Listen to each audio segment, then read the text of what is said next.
طالبانو 18 پاکستاني داعشیان وژلي. پاکستان ته د مجاهد زبردست ځواب. جزئیات هم دلته وګورئ او چینل سبسکرایب کړئ.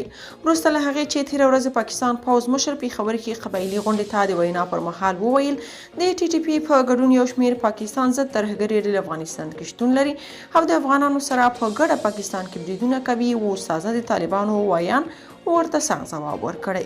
مجاهد پاکستان ته ویلي پر موږ الزام مه لګوئ، تېر یو کال کې مو 18 پاکستاني داعشیان وژلي دي. د طالبانو ډلې ویان ذبیح الله مجاهد د پاکستاني چارواکو هغه څرګندونې یو ځل بیا رد کړي چې ګنې افغانان د دغه هیواد په بریدونو کې لاس لري.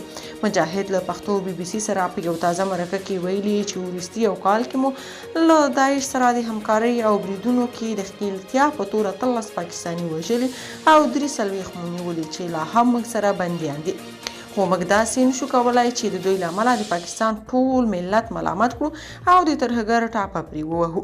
د طالبانو ډلې ویان ذبیح الله مجاهد پر پاکستان غږ کړی دی چې د بریدونو پړه دې د دوی په حکومت نه اچوي، بلکې خپل امنیتي کمزوري دې پیاوړې کړي او د افغان ملت د بدنامولو هڅه دې نه کوي.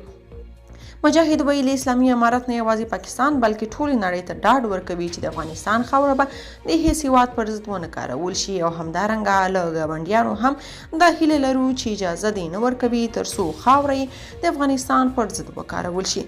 دا په داسې حال کې ده چې څو ورځې وړاندې د طالبانو رئیس الوزرا ملا حسن ګاونډي هېوادونو ته د ګواښ په ډول ویلي و چې افغانستان ته د ترهګرو د راتګ مخنیوی وکړي، ګنې دا به ټولو ته په لوړه بیه تمامه شي. که تاسو په دې اړه څه نظر لرئ په کومنټ کې شریک او چینل سبسکرایب کړئ.